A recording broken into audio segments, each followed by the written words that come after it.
بەناوی خۆی بەخشندەی میهرەبان سڵاو لە بینەرانی کەناڵی ئاسمانی پەیام خۆشحاڵین لە بەشی چوارەمی بەرنامەی سۆراغی مێژوو تایبەت بە دەستپێک و سەرەتای بزافی چەکداری ئیسلامی لە کوردستان و بزوتنەوەی پەیوەندی ئیسلامی کوردستان بە خزمەتی بینەرانی بەڕێز و خۆشەویست گەشتینەوە. ئەم بەرنمەیەمان جیاواز لە بەرنمەکانی پێشووتر یەکێک لەو کەسایەتیانەی کە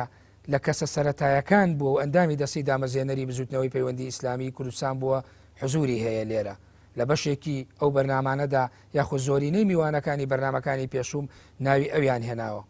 لەبەر ئەوە لەم بەرنمەیەدا ئەندازەیەک ئەگەڕێنەوە بۆ سەرەتای ئەو بەرنامە و هەروەها میوانی دووەمیشم کە ڕۆڵێکی گرنگی هەبووە لە ناو ڕێخستنەکان و لە کاتی خەباتی چەکداری بزوتنەوەی پەیوەندی ئیسلامی ئەوش لێرە حزوریەیە. هەردوو میوانەکەم بریتین لە بەڕێزان مامۆستا عەبدوڕەحمان نەورەسی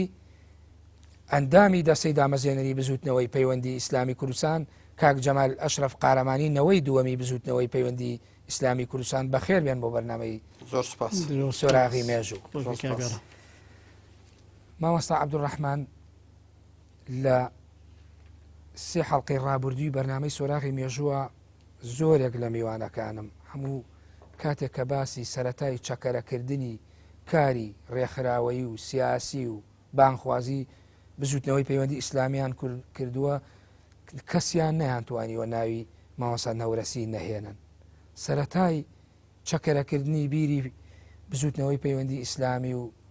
کاری ئیسلامی ئێوە و هۆکارەکانی دروستبوونی بزوتنەوەی پەیوەندی ئیسلامی تۆ وەکو شاید حاڵەکانی سەرەتایە خودوەکو ئەو کەسانی کە بەردی بناغت داناوە چۆن بۆ بینەرانە گێڕیتەوە بۆ مێژوو.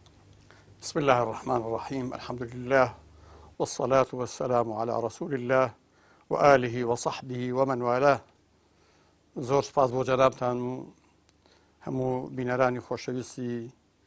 کەناڵی پەیام. بێگومان هەموو بیرۆکەیە کە دروست دەبێت بەهۆی هۆکارێکەوە یا چەند هۆکارێکەوە دروست دەبێت. ئێمە لە کوردستانە ئەژین، کوردستانێک کە بەهۆی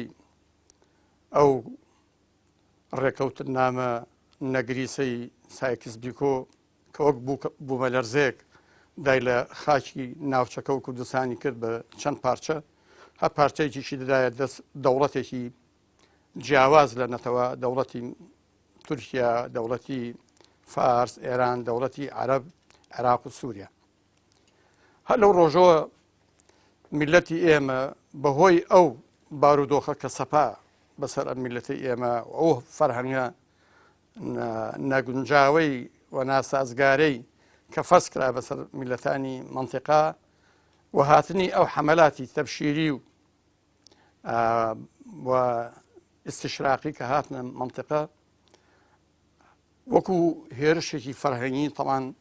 وڵاتەکەی ئێمەیان بە خزەژێر تەئسیرەوە. ئەوە بوو کە چەندەها حکوومەتی زەعیف و ئەمانیان دروست کرد دەوڵەتوە کە نەک بڵێن دەوڵەت خاچی ئیسلامیان لە توپەت کرد. لازم نیشا میلەتی کوردی ئێمە کەوتە بەر ئەو شەپۆل و هێرشە. ئەوەی شایانی باسە هەر لە سەرەتای دروستبوونی ئەو وەزعەوە کوردستانەکانی ئێمە، کوردستانی سەرەوە و خوارەوە و بڵێن باکوور و باشوور و ڕۆژئاوا ڕۆژهەڵات کۆمەڵێ شۆڕشتیا سەری هەڵدا، وەکو لە کوردستانی خۆمانە شۆڕشەکانی شێخ مەحموود، شۆڕشەکەی شێخ مەحموود و شۆڕشی بەرزانەکانی یەکەم و دوای شۆڕشی ئەیلول و شۆڕشینە. ئەمانە هەموو تێکڕا وەکو پەرچەکردار و ڕەتکردنەوەی ئەو جەور و زوڵمەی کە بەسەر میلەتی کوردە سەپا. دوای ئەوەی لە مێژووی ژیانی ئێمەشە لە ساڵی 75 ئەوە بوو ئەو نسکۆیە بەسەر میلەتی کوردی ئێمەدا هات و ئەوە بوو شۆڕش وەستا پاش ئیتیفاق و ڕێکەوتنامەی ئەلجەزائیر کە بەسرا لە نێوان شای ئێران و سەدام حوسێین و هەروەها بە سەرپەرشتی هەواری بۆ مدیەن ئەو ڕێکەوتنامەیەم وەرکرا کە بۆ هۆی ئەوەی کە بەڕاستی میلەتی کورد جارێکی تر دووچاری مێنەت و میحنەت بووە. من لە یادمە ئەو ڕۆژگاران ئێمە لە دەرەوە بووین، لە یادمە کە شای ئێران بارزانی بان کرد، مناسای بارزانی خوا لێی خۆش بێ، پێی وت کە دیارە پێی وترا کە تۆ ئەبێ مەم واقعی کە ئێستا دروست بوو ئەبێ ڕازی بیت واقعەکەش بریتی بوو لەوەی کە ئێوە بۆتان هەیە بگەڕێنەوە بۆ لای حکومەت ئەوەی کە لە خۆی ناترسێ ئەوەش بێ لە ئێرانە نیشتەجێ بێ ئەوەشی ئێمە ئاسانکاری بۆکەین کە بچێت بۆ وڵاتانی ئەوروپا و بچێت بۆ ئەمریکا ئەوە بوو بە فعلان بەشێکی زۆری خەڵک گەڕایەوە بۆ ژێر دەسەڵاتی دەوڵەتی بەعس و بەشێکیشی پەڕەوازە بوو بە شارەکانی ئێرانە ئەو شارە عەجەم نشینەکان و بەشێکیشی ئاوارەی هەندەران بوون ئەم بەشەی کە هاتەوە بۆ ژێر سایە حکومەتی بەعس حکومەتی بەعس ئەو کاتە مەستی سەرکەوتنەکانی بوو بە حساب کۆتایی بە شۆڕژی کوردیانە بە هەموو شێوەیە کەوتە سزادانی میلەتی کورد بە شێوەیەک چەندەها مەفارزی ئەمنی و استخباراتی بە سەراسەری کوردستانە پەخش و بڵاو کردەوە و دەستی کرد بە ڕاگواستنی زۆر لەو کەسانی کە خاوەنی دەسەڵات بوون بەرەو جەنوب مەسەلە مامۆسایانی ئاینی بەشێکیان چوونە وەسەط و جەنوبی عێراق و مامۆسایانی زانکۆ ئەو عشیرەتانی کە دەسەڵاتێکیان هەبوو حتا بەشێکی زۆری هێزی پێشمەرگەیش کە هاتبوونەوە ڕەوانەی جەنوب کران هەر بە مشەوە نەوەستا کەوتە باسی ئەوەی کە دێهاتی کوردستان زیاد لە 4500 دێ و زیاتر لە 70 شار و شارۆچکە لەگەڵ خاکە یەکسان کرا خەڵکەکەی ئاوارەی ئۆردوگاکان کران ئۆردوگای زۆرە ملی کە دروست کرا بوو و لەوێش هەر ئەوە نەبوو کە ئەو خەڵکە بچێتە ئەوێ بە سەلامەت دانیشێ بەدەیان مەفرەزەی ئەمنی و استخبارات و منەظەماتی باسی ئۆمانیان تیا دروست کرد کە ببنە چاو و گوێ بەسەر ئەم خەڵکەوە و لە هەمان کاتیشە مەبەستیان ئەوە بوو کە بە حسابی خۆیان لەو لاشەوە خەڵکێکی زۆر ئاوارە بێتاقەت لە هەمان کاتیشە مەساحاتێکی زۆر لە زەوی بە سەدان هەکتار زەوی لەوێ بێ کشتوکاڵی بەبێ خاون لێرەش هەزارەها بازووی بێکارە و تەمەڵ لە ئۆردوگاکانە بەم شێوەیە میلەتی کوردی دووچاری ئەزمەیەکی نەفسی تونند و تیژ کرد جگە لەو سزادانە بە کۆمەڵانەی کە ئیدا ئیعدامی بە جوملە ئەمانە هەموو هۆکارێک بوون کە کردی ئەوەی کە خەڵکی ئازادمەردی کوردستان جارێکی تر بکەونە بیری شۆڕ چونکە بەڕاستی ڕژێمی بەعس خاکی زیلەت و مەینەتی بەسەر هەموو تاکتاکی خەڵکی کوردستانە باراندبوو و هیچ ئینسانێک هەستی بە پاراستنی کەرامەت و شخصیت و یا بڵین سەر و ماڵ و ناموسی خۆی نەبوو چون بەڕاستی حزبی بەعس بە معنای کەلیمە کەوتە دوڕندەکاری لەگەڵ چیتان کرد تۆ چیت کرد بەڵێ ئێمەش ئەمە وەکو عەرزم کردی ئەوانەی کە هەڵگری بیر و باوەڕی جۆرا جۆر بوون هەر کەسە بە بیر و باوەڕی خۆی ئەوە بوو کە یەکێتی نیشتمانی دامەزرا لە ساڵی 75 لە دیمەشق و پارتیش کەوتەوە دووبارە چالاکی و حرەکەت و خەڵکی موسڵمانیش ئیسلام خوازەکانیش بەڕاستی کەوت نەخۆ من لە هاتمە ئەو ڕۆژگارانەی تر خەڵکی موسڵمانەوەی کە باوەڕی بەوە بوو کە ئیسلام ئاینی شۆڕشە ئاینی ژیانە ئاینی عیبادەتە ئاینی دەسەڵات و فەرمانڕەواییە ئەوانش کەوتنە خۆ دوو سێسێ کۆ ئەبوونەوە لە ماڵان باسییان لە ئەم وەزعانەیە کرد من خۆم یەکێک لەوانەیە کە ئەمە ساڵانی چەنەگەر وەڵ ئەمە گەر بەڕاستی دوای 75 فعلا ئەمانەوەکو وەردەوردە ئەو جموجوڵە لە ناو خەڵکی موسڵمانە دروست بوو بێگومان لە کوردستانی ئێمە پێشتر جموجوڵێک بەناوی ئیخوان المسلمینەوە وەڵام ساڵی 70 بەنسبەت هەموو عێراق وەڕاگیرە بەڵام کەسانێکە بوون کە هەڵگری بیر و باوەڕەکە بوون تا ئەنازێک ئەوانەش تا ئەنازێک کەوتنە خۆ چالاکی بەرحاڵ کەوتی نەبیری ئەوەی کە ئێمەش لە کاتێکا کە مەسەلا منێکم لەو بەڕەفیقانی خۆمەوت باشە کاکە جێ سەر سوورمانە خەڵکانێک کە باوەڕیان بە ئەفکاری تەنها سێکۆلاریزم و ئەفکاری مارکسی و لینی نییە کە هیچ ئومێدێکیان بە قیامەت و پاداشی ئیلاهی نییە ئەوانە ئامادەی هەموو گیان فیدایی و قوربانیەکەن تەنها بۆ دنیا بۆ ئەم 52 ڕۆژە عمر ئێمەیەکی موسڵمان کە باوەڕمان بە خالقە باوەڕمان بە قیامەتە باوەڕمان بە بەهەشتە باوەڕمان بە پاداشی ئیلاهیە ئەبێ چۆن حرەکەت نەکەیت چیت کرد ئێوە چیتان کرد ئێمە هەر لەو کاتانە حرەکەتتان چۆن کرد بەڵێ ئەمە وەکو وتم ئەمە وەکو بیرۆ ینی هەڵسوکەوتێک بوو لە بینی خۆمانە فعلەن بەرهەمی لە پێدا بوو بەرهەمەکەشەوە بوو ئەو خەڵکە بە یەکتر ئاشنا بوون بە یەکتر ئاشنا بوون کە هاوبیر بوون هاوفکر بوون لە ڕووی ئەفکاری مامۆستا بۆی بۆ بینەر یعنی سوورەکە وازەح بێ تۆ باسی هۆکارەکانت کرد داخلی ئەوە بین یەکسەر ئێوە چیتان کرد چ ڕێکخراوتان دروست کرد چۆن کۆبوونەوە کێبوون ئەگە باسکی بووی بچمە لای کاکجەمالیش و دوایی دێمەوە درێژەینەوە بەوانە ئەگەر پێم بڵێ ئەوانە بەڵێ ئێمە وەکو باسم کرد ئەو کۆبوونەوەوانە بەرهەمی هەبوو ینی جۆرێک لە کۆبوونەوە بەعرزەکەم من شخصا زۆر کۆبووینەوە لەگەڵ مامۆستا سەلاح محەممەد بەهادینێکێکە لەو برادرانە مامۆستا محێدین خاڵی خۆش گەڵاڵی خەڵکانی تر لەم قەبیل و قوماشە جگە لە مامۆسایانی ئاینی کە ڕەفیقمان بوون وەکو مامۆستا شێخ عوسمانی مەردۆخی مامۆستا عەلی بیارە مامۆستا شێخ محەممەدی بەرزنجی بەر لە دروستکردنی ڕێکخراوی سیاسی بەڵێ ئەمانە کۆبووینەوە بەڵام مامۆستا شێخ سدیقی سەرگەت ئەمە تقریبان ئەمە خەڵکانە بوون کە تاوتوی بیر و ڕاو بۆ چوونەکانی خۆمانمانە کرد تا گەڵاڵە بوو ئەوی چۆن گەڵاڵە بوو ئەسلێک من لە ماڵی خۆمان بووم خوالی خۆش بێ ماڵی خۆتان لە شاری سلێمانی لە شاری سلێمانی بەڵێ لە گەڕەکی ئیبراهیم پاشا تاریخەکەت بیر نییە بەڵێ بەخوا دەوروبەری مانگی مەولوو بوو یعنی لە پێش لە مانگی دە و هینی ساڵی 1970 بوو دەوروبەری دوازی ڕەبیع الئەوەلی ساڵی 1970 بەڵێ تقریبا لەو دەوروبەرا ڕەبیع الئەوەلی 1400 کات بەڵێ و ئەزان ئەگەر 20 1970 بەڵێ تقریبا لەو دەوروبەرا بوو کە ئێمە ئەو مامۆستا تەشریفی هات مامۆستا پیاوێکی بەڕێز و مامۆستا شێخ عوسمانی مەردۆخی وەکو عەرزم کردی مامۆستاکی بەڕێز بوو ئیمامی مزگەوتێک بوو لە سلێمانی ئەو کاتە ئیمامی مزگەوتی حاج محەممەدی هەوایی بوو لە گەڕەکی بڵێم لای کارەباکە بڵێن بەرحاڵ جەنابیان هاتن وتی فڵان کەس ئێمە ماوەیەکی زۆرە قسەکەین لەسەر ئەوەی کە جوڵانەوەیەکی ئیسلامی هەبێتوەمانە من وا هەستەکەم کەیتر کاتی هاتووە من چەند کەسایەتیەکەم دیوە ئەو وتی کەسایەتی هەم دنیایی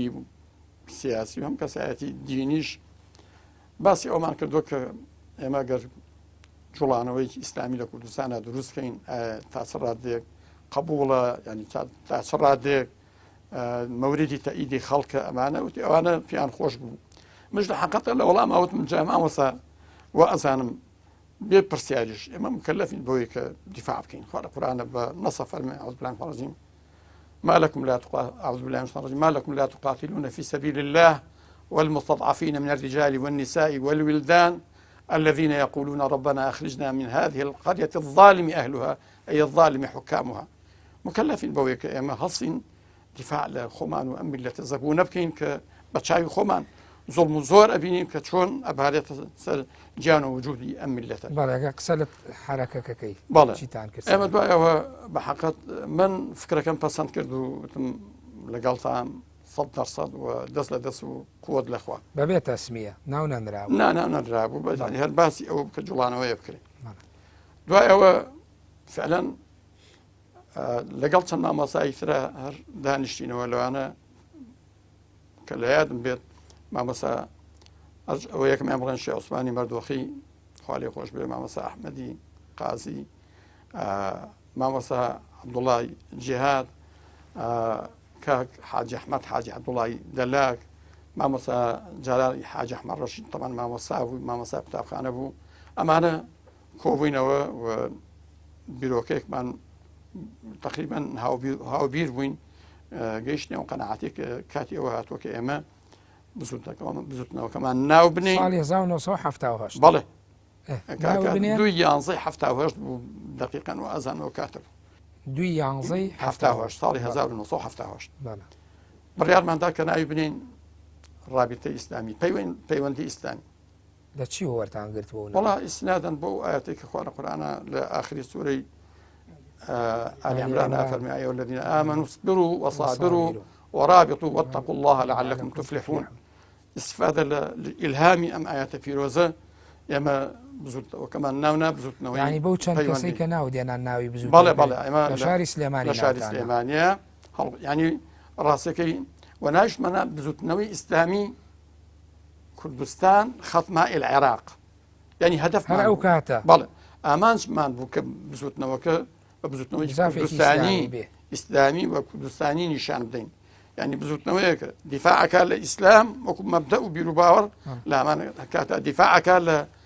جغرافیای کوردستان و لە خەڵ ئەمە دروستبوونی بزوو منە چمە لای کاک جەمال دواتر دێن درێژە بە باسەکەمانەیە کاک جەمال ئەو بزوتنەوەی مامۆستا سەربوردێکی یەنا هۆکارەکانی دروستبوونی بزوتنەوەکەی باس کرد بێگومان هۆکاری مەوزوعی واقعی و زاتیش بووە لە ناوچەکەدا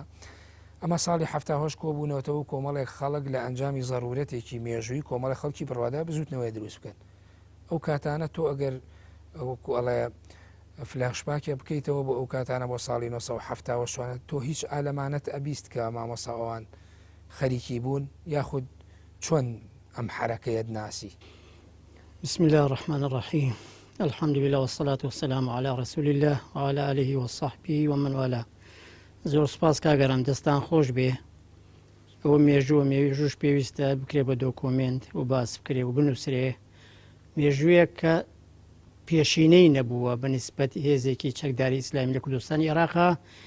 بۆ فکرە ئیسلامیە هەڵگری فکری جیهات و بانگەواز بێ لە هەمان کاتە و ڕەسانایەتی و ئەساڵەتێکی هەبێ کە لە خاکی خۆی و ئەسڵی فکرەکە دروست بوو لێوێشەوە گەورە بوو و نەشەی کردووە ئێمە تقریبا لە کۆتایی 1985 دیارە ساعت کە کەمالی برامەکە پەیوەندی کردووە بە ئەو ڕێخستنەوە لە ڕێگەی مامۆستا عەلی مەلا عەبدوڵای پێنجوێنی کە بە مامۆستا عەلی سەلاجە ناسراو بوو مامۆستا عەلی یەکێ بوو لە پیاوە ئازاکان یەکێ بوو لەو پیاوانەی کە زۆر ئەجۆڵە پیاوێکی زۆر جددی بوو بە تەواوی خۆی تەرخان کردو بۆ ئەو کارە ئێمە من هەستم بە شتێکە کرد پێشەوەی کاک کەمالیش بەڕسمی داوەتم کا بۆ بزوتنەوەی پەیوەندی ئیسلامی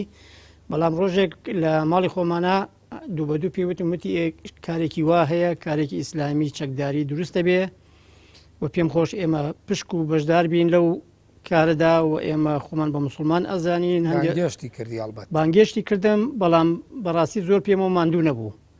چکە من خۆم نەفسین ئامادەیەکم هەبوو و شتێکیشم لە ئاسان بەدەسەوە ئاسان بەدەسەواتم فعلەن کوردەکەی وایە وەسیقەشم بە کاک سعد هەبوو کە بۆ شوێنی خراپم نابە شتی خراپ ناڵێ نەبۆ خۆی و نەبووە من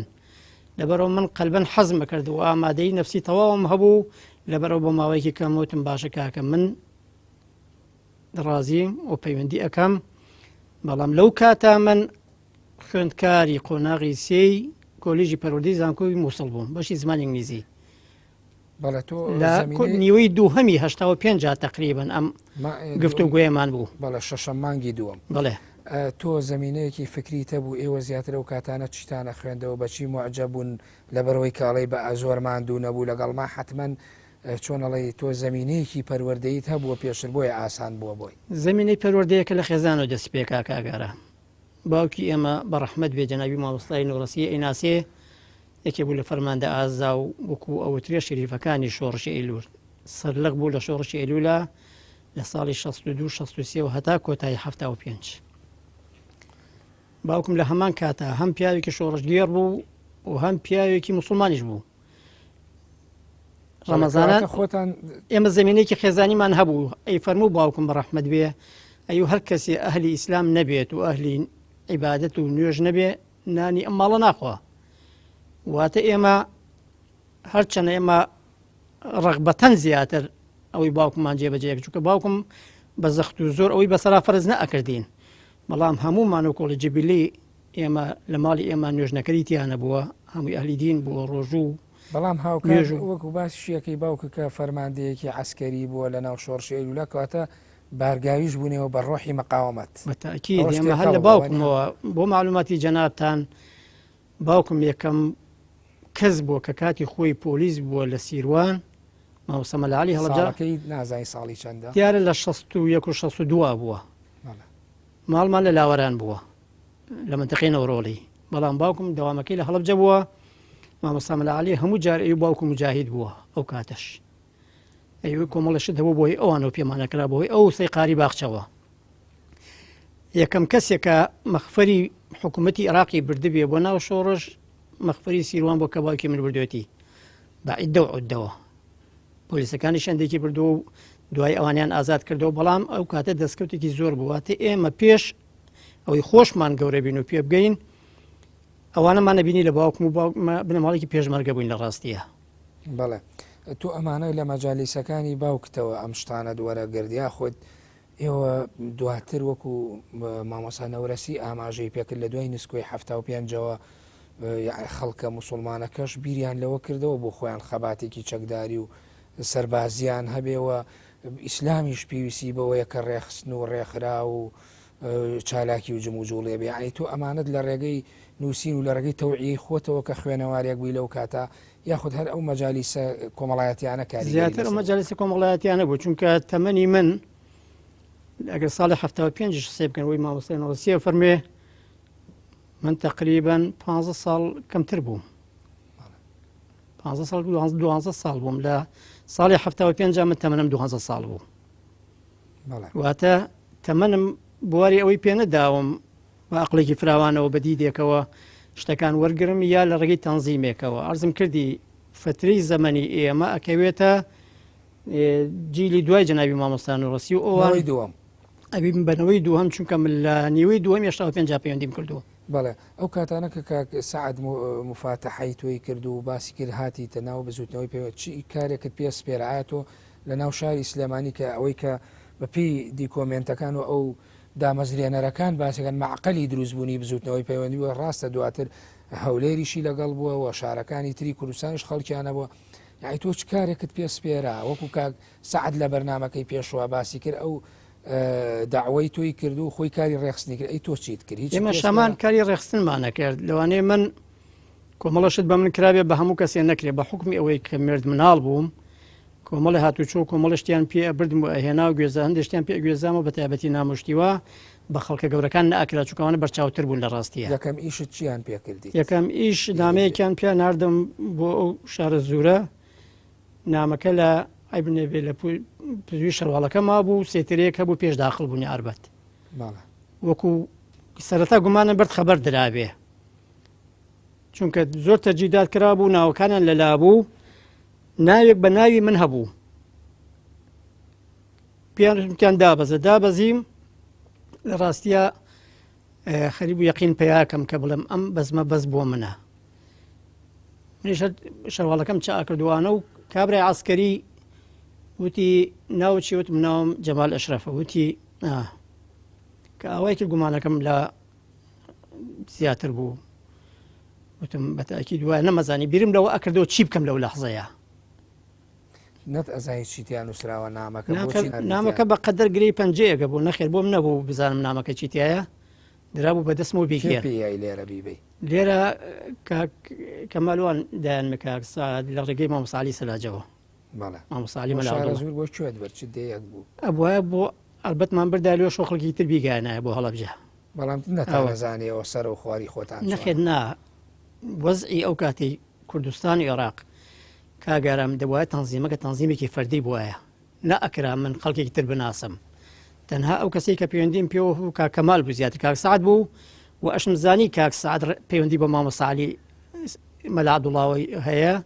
و ئەو تەوجیهەکە و ئەویش ئیشەکە تەوزیعەکە. بەڵێ ئەی دوای ئەوەی کە تۆ خوێنکاریش بووی وەک باسی کرد چۆن یعنی توانی ئیش لەگەڵ ئەم بزوتنەوەی پەیوەندیا بکەی بەڵام بە ناوبڕێ وەربگرم دوای ناوبڕەکە وەڵامی پرسیارم بەرەوە بینەرانی بەڕێز و خۆشەویست ناوبڕێکی کورد وەردەگرین و دەگەڕێنەوە وڵاتان.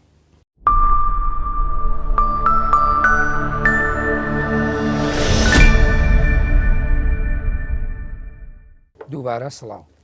کاک جەمالبەر لە ناوبڕەکە و پرسیارم کردی تۆ جگە لەو کاری یەکەم کاری خۆتت باس کرد حتەمان سەردەمی بزوتنەوەی پەیوەندی بوو ئەگەر مێژوەکەشیت لە بیر وایە خۆ باشتر بوو لە چەنی مانگ و ڕۆژ و ساڵی چەند بوو بێ من لە کۆتاییەکانی ساڵی 85 عەرزم کردی پەیوەندیم کردو بەر لە 86 پێش 86 ینی پێش 86 تۆم ئیشت کرد چالاکیە دوای ئەو کە خوێنکاروی چیتر تەکرد زیاتر لە ناو توێژی خۆتان ناتۆش ئیشتە کرد زیاتر تەسقیف بوو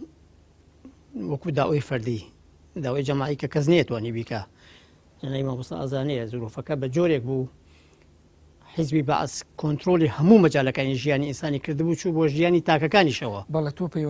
پەیوەندیتان بەچیەوە ئەکرد تۆ کەست بیرەکە یەکەم جار مفاتە حەکرێت و ئەم حرەکەت پێ ناسان دەبێ ینی ئەوانەتان هەبوو ئێوە کۆمەڵک برادەرمان هەبوو لە زانکۆی مووسڵ کە لە کۆلیژی پەروەردە زمانی ئینگلیزی بووین ناسح و نەوزاد دوو برادەرم خەڵکی کەرکووک بوون زۆر بە حەزەرەوە هەڵبەت شتەکەم مفاتەحەیان ئەم کرد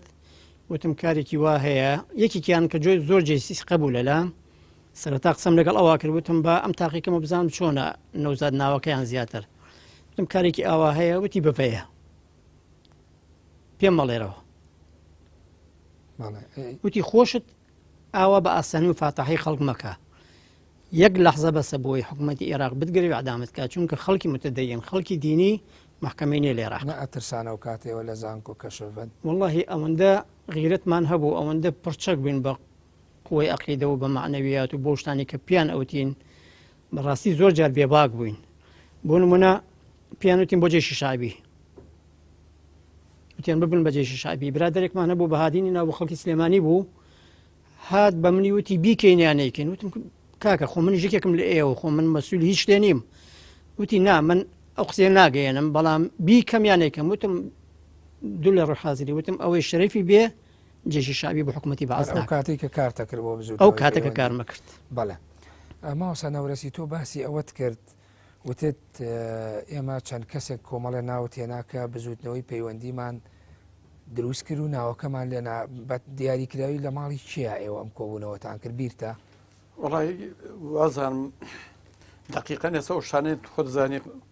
هیوای قسەی هەفتەی پێشوو لە بیر نامێنە قسەی ئەوەنە ساڵ پێش ئێستێ ئەوەی کە لایەتم بێت لە ماڵی مامۆستا عوسمانی مەردوخی بوو شاری سلێمانی شاری سلێمانی هەر ئەو مەجلیسە بوون ئێمە ئەو مەجلیسە بووین بەڵام هەروەکو مامۆستا جەمال ئیشارەتی پێکرد ئەو ڕۆژگارە ئێمە ڕۆژگارێکی ئەموز لە چاو ڕۆژگارێکی بە مانای کەلیمە سامناک بوو چونکە بەڕاستی حیزبی بەعەس بە هەموو هێز و توانایەکەوە شەبکاتی تەجەسوسی لە هەموو شوێن تۆڕی جاسوسی لە ویلایەتدانا من ئەمێ مامۆستا هەر ئەمێ زۆر تەرکی سەر یعنی گێڕانەوە تاریخیەکان کەین ئێوە لەم مەجلیسە چۆن تەجاوزتان پێکرد بۆ دەرەوەی خۆتان دوایەوە بە کێتان و ئەوانە چێ بوون داوەتان کردن وڵای ئێمە هەر کەسە لە ئاسی خۆیەوە خۆشبەختانە من کاتی خۆی تەمان لە ساڵی ه75 ئەوە بوو ئێمە هاتینەوە ئێمەش دەرەوە بووین و ڕۆژگارانە لەگەڵ شۆشی کوردا بووین بوون بەڵێ کە هاتینەوە من بەقاری مەجلیسی قیادی سەورە لە مەزەفم لە سەرۆکاتی زانکۆی سلێمانی نەقڵکردم بۆ ئەمیندارەتی گشتی ئەو قافی کوردستان بڵێن حکمی ذاتی نەقلی ئێوە کرام بە حقیقت من وەزان زۆر جارەسەکە بیری لێەکەمەوە ئەو قسەیەکە فەرموویدا ئەراد الله شەیئەن هەیە لەه ئەسبابە خوا ئەگەر شتێکی بێ هۆکارەکانی بۆ ئەسازێنێ من لەسەر ئەو هەموو ئەمانەتانەی کە هەبوو نەقلی ئەو قاف کرا لە ئەو قافیشە بە حکمی ئەوەی کە لە ئیدارە وزارەتی مەساجددا ئیشمە کرد من کەوتمە ئەوەی کە لەگەڵ مامۆسایانێکی زۆرە ئاشنایەتی و دۆسایەتی پەیدا بکەم مامۆسایانی دۆهۆک و هەولێر و سلێمانی هەر ساڵێک بامەوە لەو مەنتیقە دوایی گەڕامەوە بۆ نەقلکرام و هاتمەوە بۆ سلێمانی و هاتمە ئەوقاف دیارە بە حکمی ممارەسەی ئیشەکەم و تەماسی ڕۆژانم لەگەڵ مامۆسایاندا هەستمە کرد کە چ مامۆسایەک بەڕاستی مامۆسایەکی عەقایدیە خاوەنی هەڵگەری بیر و باوەڕە لەناو مامۆساکانە کەم بوون بەڵام جێ متمانە و سیقە بوون من دەستم کرد بە پەیوەندیکردن بە ئەو مامۆسایانەوە بەشێکیان ئەوکو مامۆستا مەلا مەحموودی ئازادی و مامۆستا مەلا لەتیفی شەید مامۆستا مەلا لەتیفی پێنجوێنی و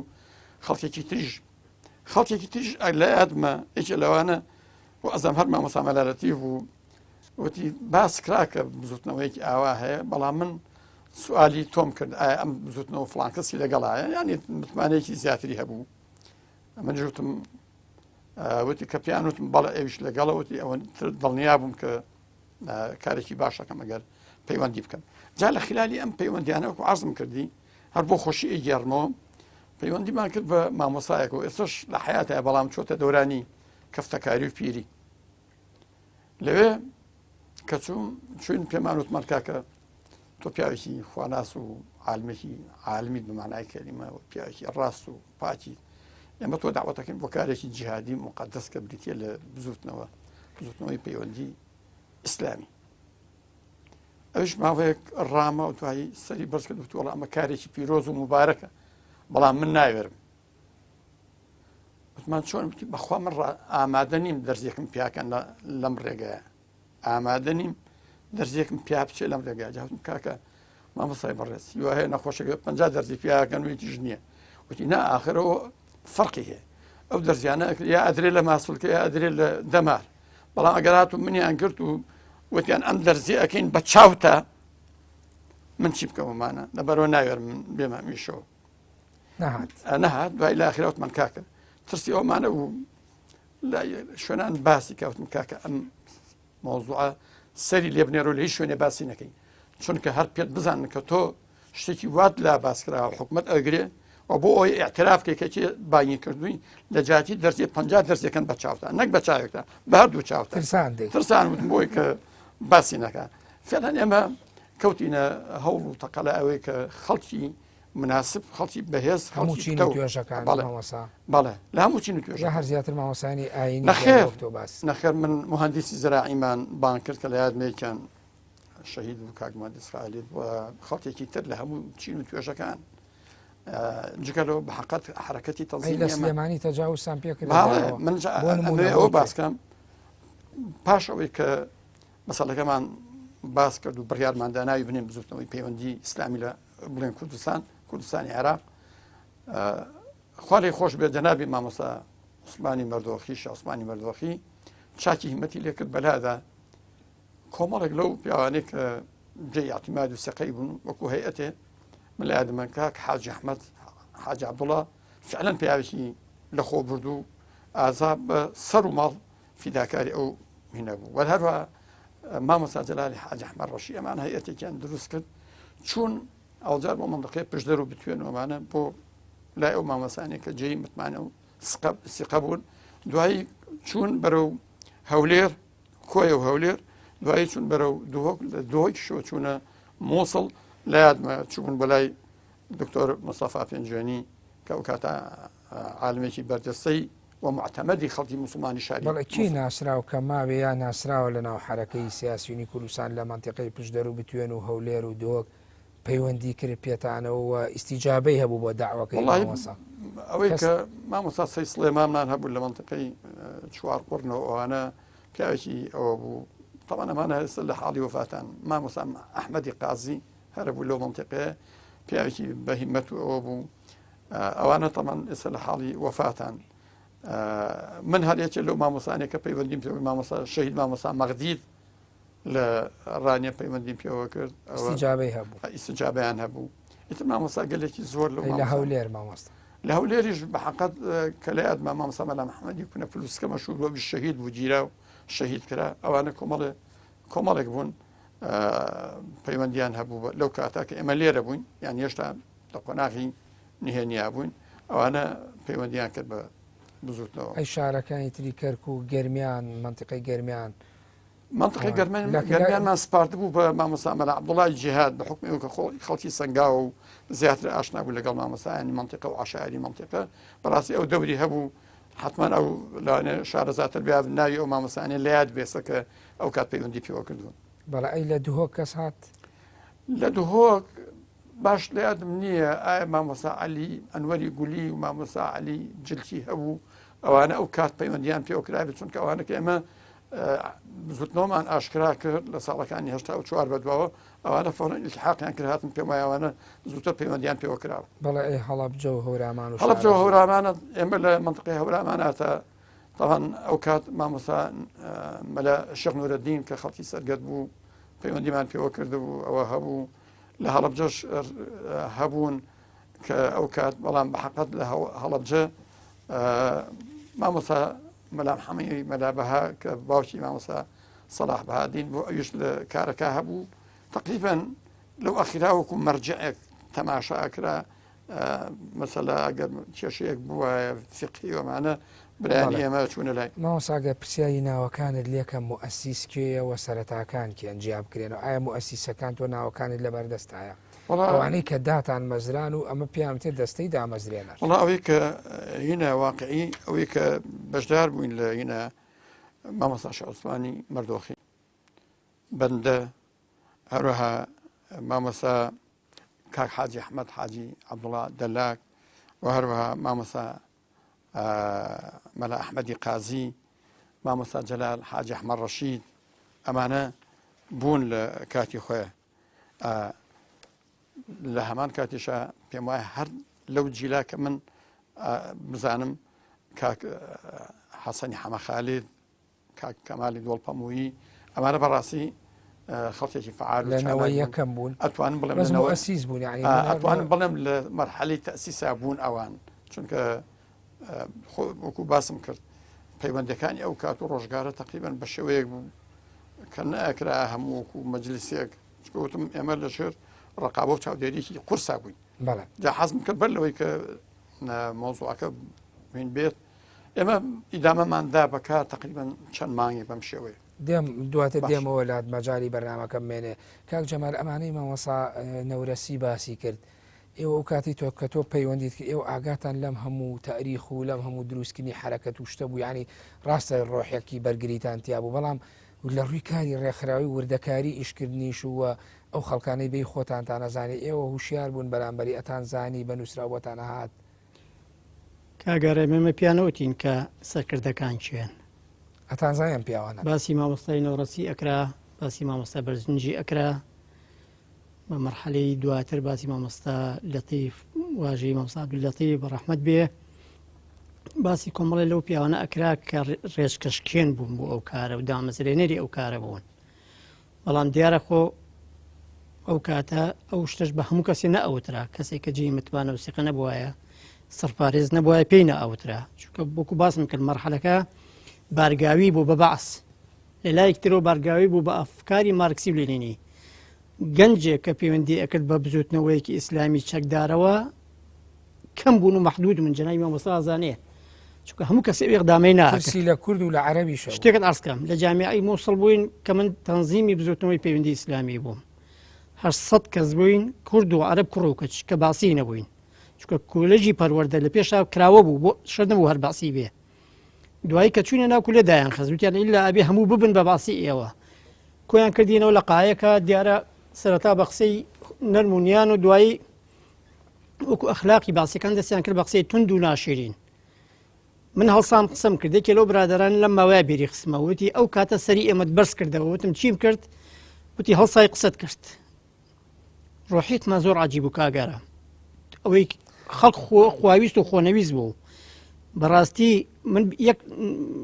لەتیفێکت بۆ بگێڕ بۆ سەیر لە پاسێکە ئاڕۆشین بۆ مووسڵ باو باوی دینداری نەبوو لە ناو گەنجە گەنجێکی مولتەزی متەدەین لە نەوادر بوو جەنابی مامۆستا هەموو جارێ باسێکە ئەڵێ من بیرم یەک ئافرەت لەچک بەسەر بوو لە سلێمانیە لەم شاری سلێمانیە لەبەر ئەوە کە لێرە ڕۆشتین گوێم تۆ و تەلەبەکان بە سایقی پاسەکان و لە کانیوەتمانەوە بڕۆ ڕەمەزان بوو کە دابەزین لەم 21 نەفەرە خوا قوبڵیکە بەز من دانەبەزینمان و ئاوخۆم تەموزیش ڕاستە کاک جەمال تۆ باسی ئەمە هەم چالاکی ناو زانکۆ کە نەبووی بە باسی و باسی ئەو نامەیەت کرد کە بردوتە بۆ شارەز و دوای ئێوە چیتان کرد ئەو کاتانەی کە بزوتنەوەی پەیوەندی لە دیوی ئێران ڕۆژەڵاتی کوردستان باڵی سەربازی ڕاگەیان لە کۆنگرەیەەکە ئێوە هەر لێرە بوون دواتر ڕۆشتی پەیوەندیت کردیا عەرزت کەم کاگەرانەوە ئەگەر مەجالم بێ بۆت باسکەم کە کۆیان کردینەوە نەبووین بە باسی تەمان ئێمە نەمانەزانی لەم 800 کەسە ئێمە 6 کەس ماوین کە ئینتیمامان نەکردو بۆ حیزبی باس ئەو کەسانە بووین دوو جۆر بووین جۆرێکیان ئەو برادرە قەومیەکان بوون کە ئەوانیش باوەڕیان بە بیر و بۆچوون و فکرەی خۆیان هەبوو ئێمەژەکو خەڵکە متەدەینەکە کابراایکی باسی هەبوو لێپرسراوی ئیتیحادی تەڵەبەی عێراق بوو لە کولەی تەربیە ڕۆژێ باین کرد وتی جەمال وەرە تەعال وتم فەرموو وتی ئەبی بە باسی چوار شتێ بۆ بکەین من بەهاری عومرم بوو کاکە 20 ساڵ تەمەنم بوو وتم چیم بۆ بکەن هەروە بە مینەوە وتم بە عەقڵی بدوێنم وتی یەکەم کام ئافرەت لە جامیعا جوانە داوایەکەین و ئەیکەن بە خێزانت بە شەرعی دووەم سیارێکی بەرازیلی سفر تێنێ سێهەم کە ئەچیتە ئەسکەری نەجمە ئەخەیتە سەرشانۆکو جوندی ناچی چوار هەمیش بە هەردوو دەست شەهادەکە تێنێ ئەڵێ چی وتم نابم کابراوتی ئەو کاتە ئەو واسیۆنی خواردوتی بشەڕەف ئینتە مخەبەڵ ئاوا پەنجە ڕاکێشا وتی بڕۆ وەڵام زەرەی لێکی ئێمە گومە لە زەرەر نەبوو کاکجوان من هەر ئەمە ینی وەڵامی ئەو پرسیارەم دەستکەوێت دوای ئەوە تۆ چیت کرد لەوەی کە ئەمە طبعا مەواقفی ئێوە بوو وەکو پەروەردەکراوی قوتابخانەوەی پێیوەینەوە تا گەشتی نزیکی تطبیقات لە مەرحەلەی چوارە زۆران بۆ هێنان یا ببین بە باسی یا بێ لە کولێ دەرتانەکەین ئینتیمامان نەکرد لە 15/12/86 من لە زانکۆی مووسڵ دەرکران بە بێەوەی شادم بنێ لەسەرەوەی نەبووم بە باس هاتمە بۆ سلێمانی کە هاتمە بۆ سلێمانی هەوێکەی زانکۆم ماوەیەکی زۆر کەمیتیاما بوو نەمەتوان لەو شارە دانیشم چوون بۆ گوندی قارەمان لە قەرەداغ و لەوێ خەریکی کاری تەنزیمی بوو تەنزیمی بزوتنەوەی پەیوەندی کۆمەڵک لەو گەنجانی کە لەوێ بوون نادر بوو ئەوانەی کە بیان وێرای گوێر لێ بگرن ناوەکانت لە بیرە هیچ بەڵێ یەکیان ناوی فاتحە یەکێکیان ناوی لەتیفە یەکێکیان ناوی کۆمەڵێک گەنج بوون لەو گەنجانی ماون بەڵێ لە ژیانان هەمویان ئەهلی دین نێستا الحەمدولله بەڵێ دوای ئەوە چیت کرد ڕۆشتی تۆش لەگەڵ دوایەوە چون پەیوەندیم کرد بە مقڕی بزوتنەوەی پەیوەندی ئیسلامی ئەو کاتە هێزەکەی پێوترا لەشکری قورئان لەکوێ لە شاخی قوچکە لای سۆڵە ئەو بارەگایی کە لە ئێرانەوە بارەگە لە ئێرانەوەدا نەدا بارەگە هەر لێرەداندا بارەگایەکیان دانا مەفرەزەکە کە لە ئێرانەوە هاتن لێرە و خەڵکێک پێشوازی لێکردن کاک حاجی محەممەدی قەراغی بوو کاک سعد بوو کاک حاجی کامیلی حاجی علی لە هەڵەبجە ئەویش دیارە مەسوولی تەنزیم بوو لێ ئەویش بە چاوڕوونی ئەدا بەم جەماعەتە ئەم کۆمەڵە خەڵکە چوون بۆ پێشوازی ئەو مەفرەزیە و بەیەکەوە چون مقڕێندانە بەڵە تۆ چی پەیوەندیت کرد بە پەیوەندیم کرد بە مقڕەکەەوە و هاتمەوە جایەکتر بۆ کاری تەنزیمی کاک ببوورە کاک جەماگە بیرت و مقڕە بە مودە چێ نێمانەوە لە قەرەداخ ئەو مقڕە لە ساڵی 86 داندا مقڕەکە تا کۆتایی ئەنفال بەڵێ تا ئەنفال هات و مەنتیقەکەی هەموو گرت و لەسی بزوتنەوەی پەیوەندی بوو بەڵێ بزوتنەوەی پەیوەندی دوای لە ساڵی 88 تا کە مامۆستایانی محتەرەمی هەڵەبجە تەشریفیانێنا ناوەکە گۆڕا فەقەت هەرکە لە ئێران ناو گۆڕاویە بوو بە بزوتنەوەی ئیسلامی ناوی لێرەش ناوەکە کاتی گۆڕانکارەکە بارەگاکە هەبوو بەڵێ مقڕەکە ئەرزم کردی بارگاکە نووسرا بوو بزوتنەوەی پەیوەندی ئیسلامی لەشکری قورئان بەڵێ واتە پێش ئەوەی ناوی بزوتنەوەی پەیوەندی بگۆڕێ بە بزوتنەوەی ئیسلامی مقڕەکە لەوێ موجود بوو تۆ لەگەڵیان مایدیا چیتەوە خۆتی چوومەوە بۆ لای ئەوان بۆ وەرگرتنی هەندێک تەوجیهات و سێری وەزیان و چیان پێست وەزەکە کاک ئارام بە جۆرێک بوو لە قەرەداغا زمینەی کارکردنی خەڵکی ئەمە زۆر کەم بوو لە سا دوژ نەبوو لە هیچ شوێنیانێش بەقەردا کوردیەکان وجودیان هەبوو هەندێکیان لەوناوە یەکێتی نیشتیمانی بە هەموو هێز و بە هەموو گەنجێ و لەوێ بوو ڕێگەشی نەئەدا سەرەتا زۆر هەستیاریان هەبوو بەڵام کە ئیتیفاق کرا جنای مامۆستا ئازانی لە ساڵی 88 تا نامەی مامجەلال هات بۆ مەڵبەندی قەرەداغ کە قاری حاجالی مەسوولی بوو ئەوان موقیفەکەیان گۆڕا ئەو توندوتی ژیان نەما بەڵام شتی خۆیان نەکرد هەندێک کاری خۆیان نەکرد بەڵێ ئەتر کەمانەوە ئێوە تاوەکو ئەنفالەکەش لەو ناوچابوون ئێمە عەرزت کەم کە کاکەمال هاتە دەرەوە کاکەمال من لە قەرەداغ بووم کاکەمال ژاتە دەرەوە ئێمە من بوونی من و کاکەمال لە قەرەداغ مەترسی لەسەر ماڵەوەمان دروست کرد کە بگیرن لەلایەن دەستگا ئەمنیەکان و کەشف بن و بگیرێن قارەمانی برام خوێندکاری پەیمانگای تەکنیکی کەرکووک بوو کامەنانی براشم پەیمانگای تەندروستی بەغا بوو کاتێکە لەگەڵ کاکەمالە هاتینەوە بۆی ماڵەوە بەرین هیجرەتکەین بیان بین بۆ ئەو دی خۆمان بینەوە ئەمە لە 15/12/87 ئێمە ماڵمان تەفروت و ناکرد ماڵی ئێمە لە 15 مانگە ماڵی خۆمانمان چۆڵ کرد چوینە ماڵی کاک محەممەدی مەلا عەبدوڵای پێنجۆنی برای ئەو مامۆستا عەلی سەلاجەی کە باسیەکەم خوا ماڵە ناودان کاک سەعەد لە بەرنامەی پێشوا باسی کرد چوونە ئەوە دواتر لە 16 مانگە جوڵەمان کرد بەرەو هەڵەبجە شەوی 16 لەسەر حەڤە لە ماڵی کاک حاجی کامیل ماینەوە لە شەی ڕۆژی حەڤە هیجرەتمان کرد بۆ شنروێ و بۆ تاوێرە و بۆ هاوار و بۆ گریان و بۆ شێخان و بۆ پاوە کاتەوە لە سەردەمی بزوتەوەی ئیسلامیە لە چوونە ئێران و بۆ خەڵکە ئاشنابوونەوە لەوێ وەکو برنی ماڵەکە و هیجرەتەکە ئەگینا عرضم کردی لە ساڵی 86 مقر لە کاک جەمال قەرەدا جەنابتەکەم ئێمە شتێکمان نەماوە لەسەر بزوتنەوەی پەیوەندی لەگەڵ تواگەشتێکت ماوە بۆی بچم وەکو دو قسە بچمەوە لای مامۆسا چووکە بەشی کەی ماوە لەگەڵ مامۆسا لە بەشەکانیکە بەڵام ئەوەی کە بەڕێز پەیوەندی بە بەڕێستەوە بوو لەم بەرنمەیە حزورێتە بێ ڕۆڵی تۆ وە کاریگەری ئێوە لە ناو بزوتنەوەی پەیوەندی ئیسلامی و کاری ڕێخستن و بانگێشتنی خەڵک بۆ ئەو ڕێکخراوە سیاسیە ئیسلامیە بانخوازیە شتێکت ماوە من لێم نەپرسیبی لە ناو بۆ پەیوەندی بە تۆ بزوتنەوەی پەیوەندی ئیسلامیەوە بوو بێت یەک تەنها یەک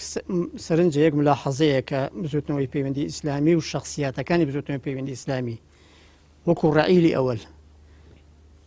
من ئێستاش جەنابی مامۆستای ناوەڕاستی ئەزانێ هەمویان بە قودۆی خۆم ئەزانم ئەویان کە لە حیاتە ماوانێکی کە نەماون لە دوعای خێر بێ بەشیان ناکەین چونکە ئەو بناغی کە ئەو کاتە داندا بەڕاستی ڕیجالی ئەویست دروستکردنی ئەسڵی تەنزیمەکە ئەمە کە دوایی ناوەکەی گۆڕا بە بزوتنەوەی ئیسلامی زۆر ئاسانتر بوو گۆڕینی ناوەکە لە دروستکردنی ئەسڵی بزوتنەوەی پەیوەندی بەڵێ ئەمە شتێکی بیرخستمەوە کاک جەمال تۆ ماوەیەکی زۆر بریکاری وەزارەتی ناوخۆ بووی لە کابینەیەک لە کابینەکانی پێش حکوومەتی هەرێمی کوردستان ئێستا زۆرجار قسە لەسەرەوە کرێت کە ئەمانەی ئەم خەباتی پێشمەرگایەتی تۆ باسیەکەی تۆمەتبارەکرێن بۆی کە خانە نشینیە یاخود خزمەتێکی هەبێ لە ناو پێشمەرگە دێرینەکانە بۆی کە پارەی خەڵک و پارەی میلەت ئەخوری ئایا ئەمە بۆ خۆی ڕەوایە ئەمە تێکەڵەکرێم دۆسیە لەگەڵ دۆسی خەڵکی تراکە نامستەحق ئەگەر بە کورتی وەڵام بیتەوە وڵی من بەلامەوە هەر کەسێکە حکومەدا پێویستە معلوماتێکی هەبێ بەبێ معلومات قسە لەسەر ئەوە نەکات چونکە خۆی پەروەردگار لەسەر هەموو لەفزی لە ئینسانە پرسێتەوە خۆی گەورە فەرمی أعوذ بالله من الشيطان الرجيم وما يلفظ من قول إلا لديه رقيب عتيد لەبەر و ئینسان پێویستە عیفەتی زمانی هەبێ هەر کەسێک من ئەناسێ بەقەدەر خۆم حکوم لەسەر بە تۆ نەبوون شۆرانە وەکو وڵێت تفەنگ بە تاریکیەوە نەندێ ئەو خەڵکانەی کە لەو کاتە ئامادەی گیانبازی بوون ئەو خەڵکانە خواویست و خۆنەویست بوون کاگارە خەڵکانێک بوون لە غەیری حوبی شەهادەت ڕازیکردنی خوا هیچ هەدەفێکی تریان نەبووە لەبەر ئەوە هەر شتێکیان بە پێچەوانە و لەسەر بوترێ ناڵێم مەعسووم بووینێ ئێمەمانان و جەنابی مامۆستا ناوەڕاستی ئەوان چونکە لە عەقیدەی ئێمە هەموو ئینسان قابیل غەڵەتە بەڵام ئەوەی کە من ئەم بینی و ئەم بیست دەوری ئەو مامۆستا بەڕێزانە و ڕابردوویان و پەرێزیان جێ تەقدیر و حورمەتە من هەتا ما بێتم ئەو حورمەتە لای خۆم بەڵێ سوپاس بۆ کاک جەمال ماوەسا من ماوەی بەرنمەکەم تەواو بوو بەڵام لەگەڵ بەڕێستا لەوانەیە بەشەکانی تریش ئەبێ بەردەوام بین تۆ باسی ئەوەت کرد کە ئێوە ڕێخستنەکانتان کە تۆک و ئەندامی دەستی دامەزیێنەر لە سلێمانی بوون چوونەتە پشدەر و بتوێن چوونەتە کەرکک چوونەتە هەولێر و دهۆک و ناوچەکانی تری و لە مەنتیقەی هەڵەبجەشەتان بووە ئێوە ئەوانەی کە لەو کاتانەدا ئەو ڕێخستنا دوورکی دواتر چۆنی ئیشتان کرد لە ناو شارە ئایامانەوە لە ناو شاری سلێمانیە یا شێوازی ئیشکردنەکەتان چۆن لێت وەڵام من ئێشتا شتێک ماوە هەر بیڵم ئێمە بیڵێ و بۆی من کۆتایی پێبێنم بۆ بەشێکی تری بەرنامەکە درێژە پێین پەیکەری تەنزیمەکەمان بریتی بوو لە چار تێگانی لە مرەبعی یەکەمە ڕابەر دوایی مەکتەبی تەنزیم دوای ئەوە لیجانی شارە ڕئیسیەکان دوای لیجانی شار و شارۆچکان مەم شوەیە تەنزیم دامەزرا و ئێمە هەر لە شارە بووین جا من لێرە شتێ بڵم بەر لەوەی کە من ماوەیەک و ئارزم کردی بەردەوام بووین لەم چالاکیە لەناو هەندێک لە مامۆستایانی ئێرە و بازێکیان دۆست و بازێکیان نامەحرەم کاڵم نامەحرەم ئەوانەیە کە پەیوەندێکی نامەشروعیان هەبوو بە حکوومەتەوە مامۆستا ئەوانەی کە دۆست بوون جێی سقە و متمان دەبوون مەسەلا پێیانەوتم فڵان کەس ئێمەش شتێکمان لە دەست دێ کاکە نانکانەما داوەتمان کەن بۆم کارە نامەحرەمەکانیش هەر لاقرتی و پێکەنیێکی خائینانە یان کاکە ئاگایەکتان لێمان بێ جا من نەتیجەی ئەم شتانە بۆم دەرکەوت کە ئێمە خراوێتە ژەر ڕقابەیەکی تونند و تیژە بەتایبەتی من و مامۆستا شەو عوسمانی مەردۆخی بۆیە ئالێرە من چوومە لای مامۆستا شەو عوسمانی مەردۆخی پێم وتم مامۆستا پێم بە تەحدید ساڵی چەند بوو مامۆستا وەڵا تقریبا هەر ساڵی چووبووینە هەفتاونەوە ساڵی هەفتاونە بەڵێمانی سێ و چواری هەفتاونە وتم جەنابی مامۆستا ڕاستی من هەستەکەم کە لەژێر چاودێریکی تونداین و خەڵکێکی نامەحرەم کە باسم کرد بۆی ئێویش کەوتە وڵای ئەوانە پێمان بزان مانای ئەوەی وتم ئەگەر ئێستا ئەمانە پێ بزان و خەبەر بدەن بە خەڵکەکەی کە سەر و خۆیان معناوی ئەم کارەی ئێمە هەر لە قۆناغی ساوایەتیە خەفە بێن بەر لەوەی کە گەشە بکاتەوەمانە پێم باشە ئێمە ئەم دوو نەفەرمان چالاکیمان بۆسین تا کاتێکی لە هەر ئێوە وەکو خۆتان هەموو حرەکەکە نەنا هەر من و جەنابی مامۆستا شێخ عوسمان چونکە ئەو زیاتر باسی ئەو دوانەکرا چونکە مامۆستا شێخ عوسمان عەزم کردی زۆر بێپەروا کەوتە حرەکەت بە شارەکانە بە دنیا تقریبا لە کوردستان ئاگەڕا بەڵێ بەڵامەوەی کە معلوماتە لە بەردەستی منە ئێوە کە لەو کاتا بوون دوای ئەوە حرەکەیەکی زانایانتان دروست کردووە ینی ئەمەوێت لەو حرەکەی زانایانە شتێک بۆ بینەران باسکێت و ڕای بگرین لە بەشی داهاتوی بەرنامەکە درێژ بدەین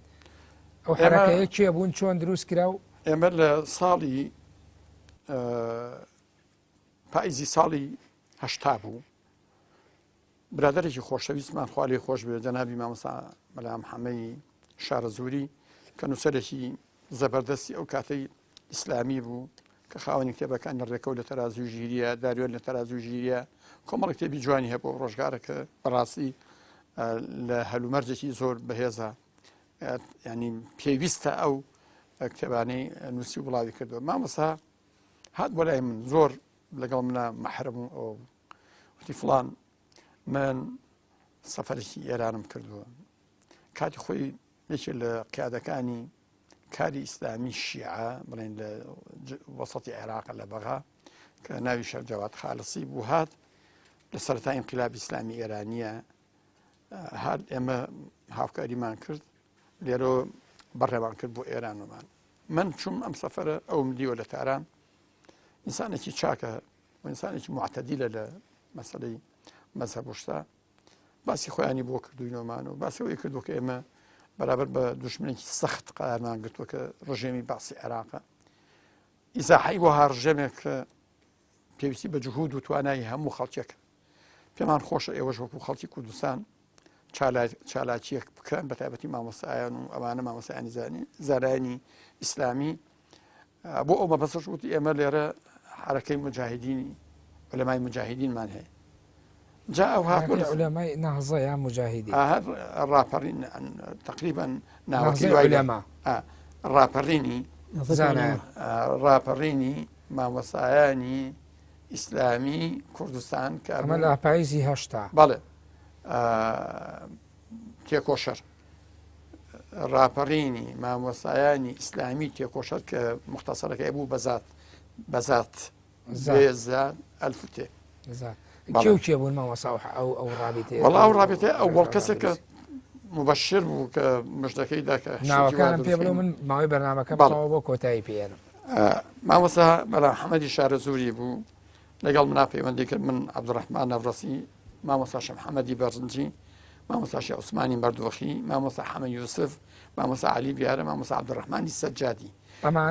ئەمانە لە بڕیارماندا کە ئەو ساڵی 1970 بەڵێ جا لێرە ئەمە شتێک بڵێن بەر لەوەی کە بەرنامەک تاوا بێ لەوانەیە بڵێن باشە بۆ لە بزوتنەوەی پەیوەندی ئیسلامیە سەرەتا باسی مامۆستا شێخ محەممەدی بەرزنجی ناوی نەهاتوە مامۆستا شێخ محەممەدی بەرزنجی ئەو کاتانە نەفی کرا بوو بۆ بەسڕە و لە بەغا بوو خەریکی دراسۆ خوێندن دوور بوو لە کوردستان بەڵێ لەبەرەوە لە ئێمەش چالاکیمان ڕاگرت بەحاصڵ ئەو لەو بینە هاتەوە بەڵێ هاتەوە ئێمە لەم کارا بووین داوەتمان کرد بەڵێ زۆر سوپاس بۆ مامۆستا عەبدوڕەحمان نەورەسی ئەندامی دەستی دامەزرێنی بزوتنەوەی پەیوەندی ئیسلامی کوردستان ساڵی 1970 سوپاس بۆ کاک جەمال ئەشرەف قارەمانی نەوەی دووەمی بزوتنەوەی پەیوەندی ئیسلامی کوردستان سوپاس بۆ لە بەرنامەی سۆراخی مێژوو زۆر سپاس بۆ بەرنامەکەشتان سپاس بۆ بەڵێ بینەرانی بەڕێز و خۆشەویست بەم شێوەیە هاتمە کۆتایی بەشی چوارەمی بەرنامەی سۆراغی مێژوو تا بەرنامەیەکی تر بەخوای گەورە و میهرەبانتان دەست پێرم کاتێکی خۆش بۆ هەمووتان.